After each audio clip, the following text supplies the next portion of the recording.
Doctor Lokesh Chaudhary ಅಂತ ಹೇಳಿ, boss multi speciality ಆಸ್ಪತ್ರೆಯ ಮುಖ್ಯಸ್ಥ ಮತ್ತೆ ಮೂಳೆ ರೋಗ ತಜ್ಞ. ವೈದ್ಯರನ್ನ ಎಲ್ಲೋ ಒಂದ್ ಕಡೆ ಇಲ್ಲಿಂದ ಚಿಕಿತ್ಸೆ ತಗೊಂಡು ಹೋಗಿರೋಂಥ ಪೇಷಂಟ್ಸು ದೇವ್ರ ಸಮಾನ ಅನ್ನೋ ರೀತಿಯಲ್ಲಿ ವೈದ್ಯನಾರಾಯಣ ಹರಿ ಅನ್ನೋದನ್ನ ಬಿಂಬಿಸ್ತಾ ಇದ್ದಾರೆ. ತಾವೇನ್ ಹೇಳಕ್ ಬಯಸ್ತೀರಾ? ಹಾಗೂ ತಮಗೆ ಶುಭ ಹಾರೈಸಕ್ಕೆ ಬಂದಿರುವಂತ ಸ್ನೇಹಿತರಿಗೆಲ್ಲ ಈ ಸಂದರ್ಭದಲ್ಲಿ ಏನ್ ಹೇಳಕ್ ಬಯಸ್ತೀರಾ ಸರ್? ಇದು ನೀವು ಹೇಳ್ದಂಗೆ ಇದು ನನ್ನ ವೃತ್ತಿ ಧರ್ಮ ಅಮ್ಮ. ನಾನು ಆ್ಯಕ್ಚುಲಿ ನನ್ನ ವೃತ್ತಿನೇ ನಾನೇ ಎಣಿಸ್ಕೊಂಡು ಬಂದಿರ್ತಕ್ಕಂಥ ವೃತ್ತಿ. ಈ ವೃತ್ತಿ ಧರ್ಮ ಅಷ್ಟೇ, ನಾವೇನು ದೇವ್ರಂತ ಹೇಳಲ್ಲ.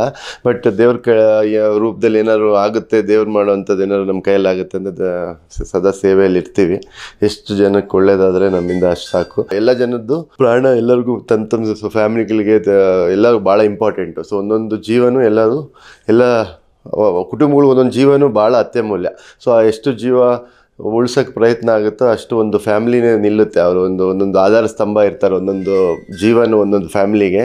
ಆ ಜೀವನ ಉಳಿಸೋಷ್ಟು ಆ ಸಂತೃಪ್ತಿ ಯಾವುದೇ ಹಣದಲ್ಲಾಗಲಿ ಬೇರೆದಲ್ಲಿ ಸಿಗಲ್ಲ. ಸೊ ಆ ಸಂತೃಪ್ತಿಗೆ ನಾವು ಯಾವುದೇ 24 ತಾಸು ವರ್ಕ್ ಮಾಡೋಕ್ಕೆ ನಾವು ಸದಾ ಸಿದ್ಧ. ಹಾಗೆ ನನ್ನ ಈ ದಿನದ ಹುಟ್ಟುಹಬ್ಬಕ್ಕೆ ಬಂದು ಎಲ್ಲರೂ ನನ್ನ ಶುಭ ಕೋರಿದ್ದಾರೆ. ಅವರಿಗೆಲ್ಲ ನನ್ನ ಕಡೆಯಿಂದ ಮತ್ತು ನಮ್ಮ ಆಸ್ಪತ್ರೆಯ ಸಿಬ್ಬಂದಿ ಮತ್ತು ನನ್ನ ಎಲ್ಲ ಕುಟುಂಬದ ವತಿಯಿಂದ ತುಂಬ ಹೃದಯದ ಧನ್ಯವಾದಗಳನ್ನು ತಿಳಿಸ್ತೀನಿ. ಸರ್, ಒಂದು ಸಂಸ್ಥೆ ನಡೆಸಬೇಕು ಅಂದರೆ ತುಂಬಾನೇ ಕಷ್ಟ ಇರುತ್ತೆ. ಅಂಥದ್ರಲ್ಲಿ ಕೈಗೆಟುಕುವ ದರದಲ್ಲಿ ಚಿಕಿತ್ಸೆ ಕೊಡ್ತೀರಾ? ತುಂಬ ಬಡವರು ಬಂದರೆ ಸಾಧ್ಯ ಆದಷ್ಟು ಮ್ಯಾಕ್ಸಿಮಮ್ ಕಡಿಮೆ ವೆಚ್ಚದಲ್ಲಿ ಚಿಕಿತ್ಸೆ ಕೊಡುವಂಥದ್ದು ಮಾಡ್ತೀರಾ ಅಂತ ಹೇಳ್ತಾರೆ. ಈಗ ಬೇರೆ ಕಡೆ ಹೋದಾಗ 2.5-3 ಲಕ್ಷ ಆಗುತ್ತೆ. ನಮ್ಮ ಹತ್ರ ಹೇಳ್ಕೊಂಡಿರೋದು ಸರ್ ಪೇಷಂಟ್ಸು, ಅದ್ರ ಬಗ್ಗೆ ಏನು ಹೇಳ್ತೀರಾ ಸರ್? ನಾನು ಬಡ ಕುಟುಂಬದಿಂದ ಬಂದಿರೋದ್ರಿಂದ ನನಗೆ ಬಡತನ ಅಂದರೆ ನನಗೇನೆ ಗೊತ್ತಿದೆ. ನಾನೇ ಫಸ್ಟ್ ಹ್ಯಾಂಡ್ ಎಕ್ಸ್ಪೀರಿಯೆನ್ಸ್ ಇದೆ. ಸೊ ಅದರಿಂದ ನಂತರ ಬಡತನದಲ್ಲೋ ಇರೋರ್ಗು ನನಗೇನಾದ್ರು ಆಗಿದ್ರೆ ಬಡತನದಲ್ಲಿದ್ದಾಗ ಅವರು ಅದೇ ಸ್ಥಿತಿಯಲ್ಲಿದ್ದಾರಲ್ಲಪ್ಪ, ಅವರು ತಂದೆ ತಾಯಿನೇ, ಅವರು ಅಣ್ಣ ತಮ್ಮನೇ. ಸೊ ಅವ್ರಿಗೂ ಒಂದು ಒಳ್ಳೆ ಬಡವ್ರಿಗೂ ಸಿಗಬೇಕು ಒಳ್ಳೆ ಕ್ವಾಲಿಟಿ ಕೇರು. ನಮ್ಗೆಲ್ಲರಿಗೂ ಅಫೋರ್ಡ್ ಮಾಡೋಕ್ಕಾಗಲ್ಲ. ಇವಾಗ ಒಳ್ಳೊಳ್ಳೆ ಕಾರ್ಪೊರೇಟ್ ಕೇರಲ್ಲೆಲ್ಲ ಅವ್ರಿಗೆ ಪಾಪ ಇನ್ಶೂರೆನ್ಸ್ ಇರೋಲ್ಲ, ಯಾವುದೇ ಹಣ ಇರೋಲ್ಲ. ಸೊ ಅದಕ್ಕಂತಲೇ ನಾನು ಎಷ್ಟೇ ನಾನು ದೊಡ್ಡ ಕಾರ್ಪೊರೇಟ್ ಹಾಸ್ಪಿಟ್ಲ್ಗಳಲ್ಲಿ ಆಫರ್ ಬಂದ್ರೂ ನಾನು ಸ್ವಂತ ತೆಗಿಬೇಕು. ಯಾಕಂತಂದರೆ ಎಂಥ ಬಡವ್ರಿಗೂ ಅವ್ರು ಎಷ್ಟು ಅಫೋರ್ಡ್ ಮಾಡ್ತಾರೋ ಅಂಥ ವೆಚ್ಚದಲ್ಲೇ ನಾನು ಆಪ್ರೇಷನ್ ಒಂದೊಂದು ಸತಿ ಮೆಡಿಸಿನ್ ಅಷ್ಟೇನಲ್ಲೇ ಪಾಪ ಮಾಡಿಕೊಡ್ತೀನಿ.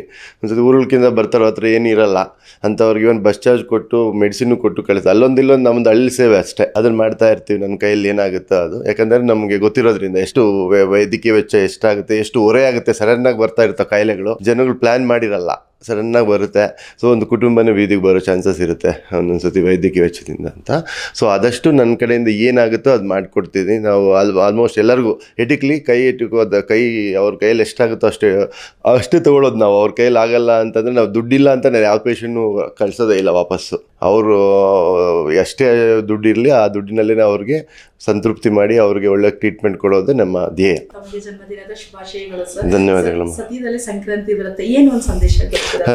ನನ್ನ ಆಸ್ಪತ್ರೆ ಕಡೆ ವತಿಯಿಂದ ನಾಡಿನ ಜನತೆಗೆ ಈ ಮೊದಲನೇ ಹಬ್ಬ, ಸುಗ್ಗಿ ಹಬ್ಬ, ಸಂಕ್ರಾಂತಿ, ಅದರದ ಎಲ್ಲರಿಗೂ ಶುಭಾಶಯನ ಕೋರ್ತೇನೆ. ಎಲ್ಲರಿಗೂ ದೇವರು ಐಶ್ವರ್ಯ ಆರೋಗ್ಯ ಕೊಟ್ಟು ನಮ್ಮ ಕರ್ನಾಟಕಕ್ಕೆ, ದೇಶಕ್ಕೆ ಒಳ್ಳೆಯದಾಗಲಿ ಅಂತ ಹೇಳಿ ಧನ್ಯವಾದ ತಿಳಿಸ್ತೇನೆ.